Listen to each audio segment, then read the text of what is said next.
Hello, my friends and family, and welcome to my weekly fragrance review. This is the video during which I share with you the 7 scents that I wore over the past week, give you my rating for the fragrance, a quick phrase about it, and my little phony award show just for fun. So before we get started, say hello to my little friends. What we have here for you, my Sunday fragrance was Rumeur by Lanvin.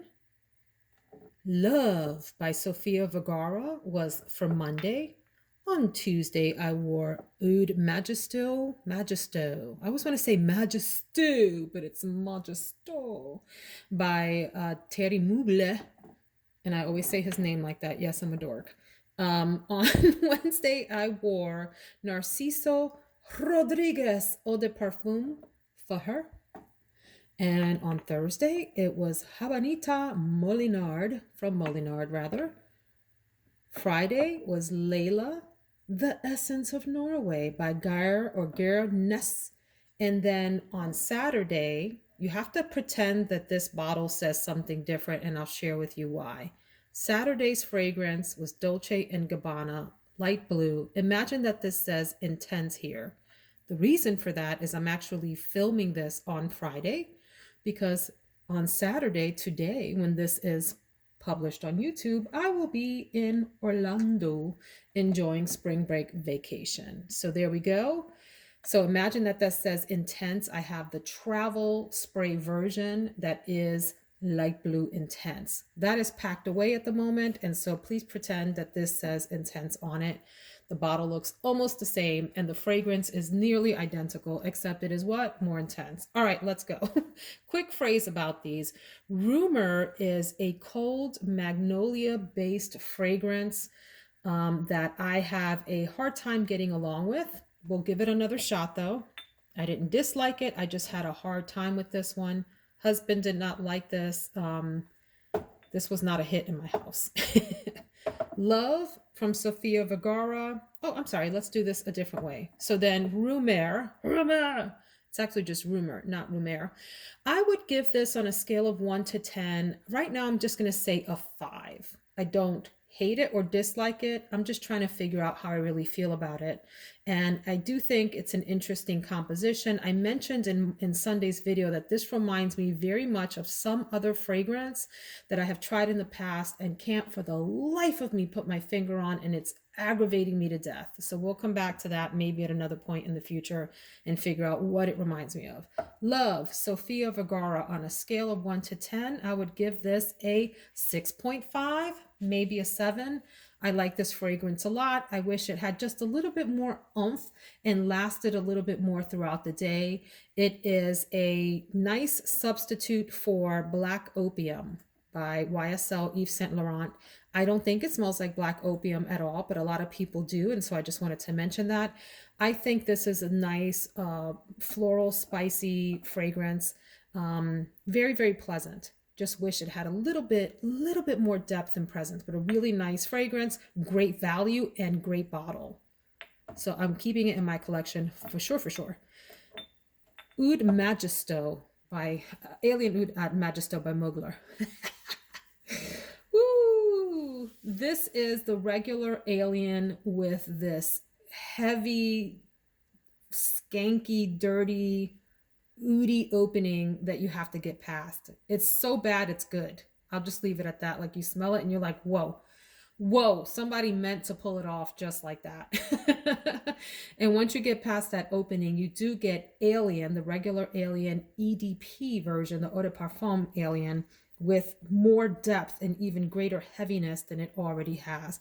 This is a lovely fragrance and the bottle is spectacular. Has great staying power. This made it through the whole day. Husband was like okay about this one. Actually, he was okay about all three of these. In fact, let me just be clear. Husband did not love any of these fragrances this week, but that's all right. I wear what I want to wear, but I do appreciate his opinion. Narciso Rodriguez for her is a floral powdery fragrance. It's very rosy, it's musky, and it's a lot of sort of powder because of that. Beautiful bottle. Another one that I, like Rumeur, have an interesting time trying to get along with, and one that I think is good for layering. Don't know that I love it so much on its own.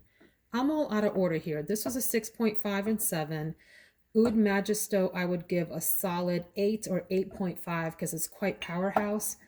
Narciso Rodriguez, for her, because I know it is beautiful in its own right, even though it's not my very favorite. I'm going to give it a 7. Habanita Molinard is an absolute powder bomb.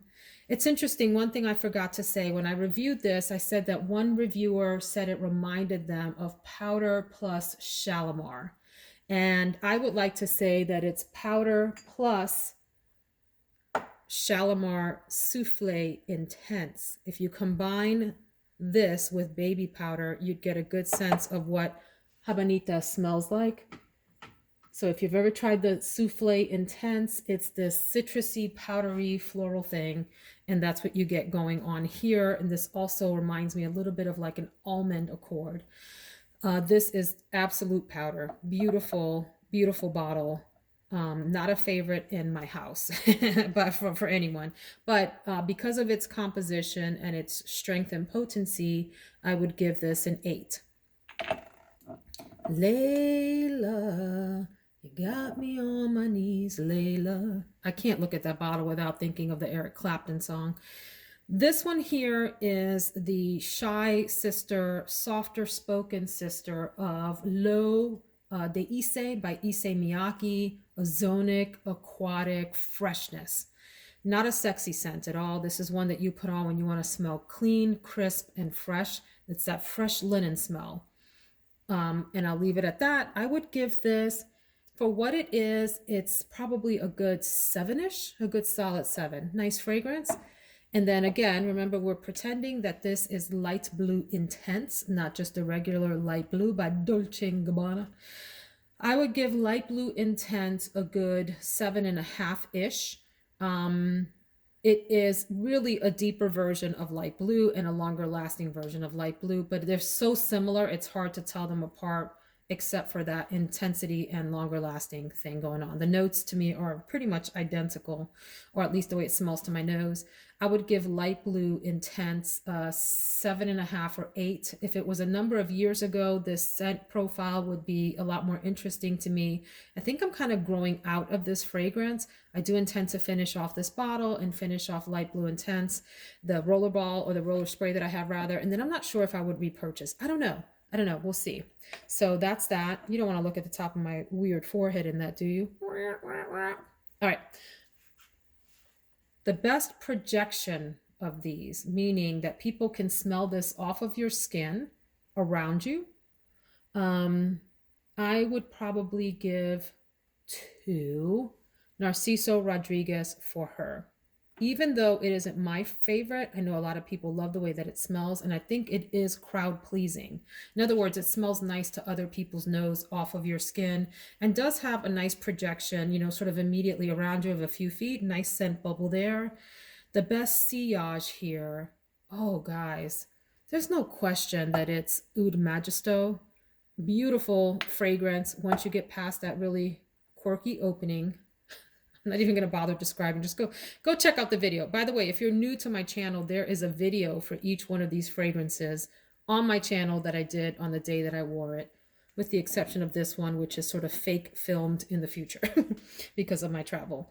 The most comforting of these fragrances, probably Love by Sofia Vergara. It's just a nice, pleasant smell on the skin, very feminine. Almost, I want to call it a skin scent in that it meshes nicely with your own skin scent, but it's not a skin scent in that it doesn't project. It does have a little, decent projection and pretty decent sillage for a while, but there's something about the way that it sits around you that's comforting and enveloping. The most alluring of these fragrances, oh gosh, I don't know that any of these are alluring, you guys. I'm going to have to give it to Oud Majestueux again, because it does have that alien thing going on, which I think really draws people in. especially the guys. Guys seem to really like that kind of fragrance.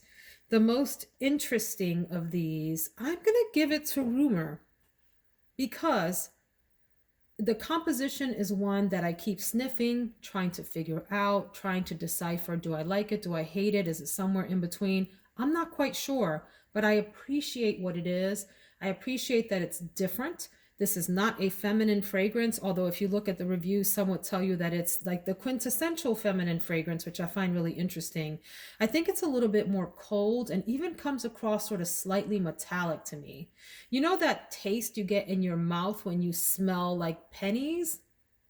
If you're an 80s kid, 70s kid, even a 90s kid, you know what I'm saying. When you have a handful of coins that have gotten a little bit like sweaty in your pocket and you smell them, it's the smell that comes off of that, the taste that that leaves in your mouth. Can you please leave me a comment if you agree with that or you understand what I mean so that I don't think I'm crazy? That's what this smells like to me, mixed with some florals, some colder florals like your magnolia. um, yeah, so this is interesting. I want to get to know it some more before I decide I want to give up on it or keep it. The most everyday of these fragrances, without a doubt, is Leila. I think it's the easiest of these to wear. It does have a little bit of room freshener thing going on, but not too bad. It's mostly your Issey Miyake kind of DNA, pleasant, non-offensive, light, airy, ozonic. Easy to wear, easy to wear. Hard to go wrong with that, and definitely one that can work well, like in an office setting and those sorts of things. The most special occasion. Oh my. I'm sorry, I'm gonna have to give it to Oud Majestueux again. It's such a powerhouse of a fragrance. It's the one that I would reach for if I were going to a gala, if I were going to a sophisticated event of this group, right? Of this group of fragrances. If I were going someplace where I wanted to make my presence known and make sure that my fragrance could compete with others in the room, it would be this one out of this 7 here. The most giftable is probably, it's between Love and Light Blue. I'm going to go with Light Blue. I think that it is intense. Remember, it says intense here, right? Do you see that? It says intense. It's the most mass appealing of these.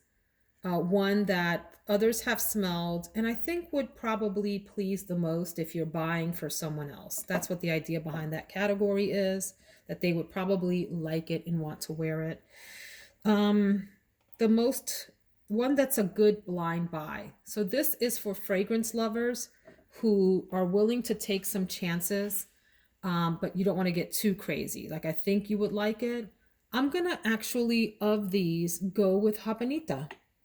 So in my review of this, I said that I like it, I don't love it, and I stand behind that. I want to keep it in my collection, and I definitely want to continue to use the bottle. I don't think I would repurchase it, but it is an interesting fragrance and sort of one of those classic powder fragrances that's referenced. It's kind of iconic that way. When people talk about powdery fragrances, they talk about Habanita among them as sort of one of those iconic powdery fragrances.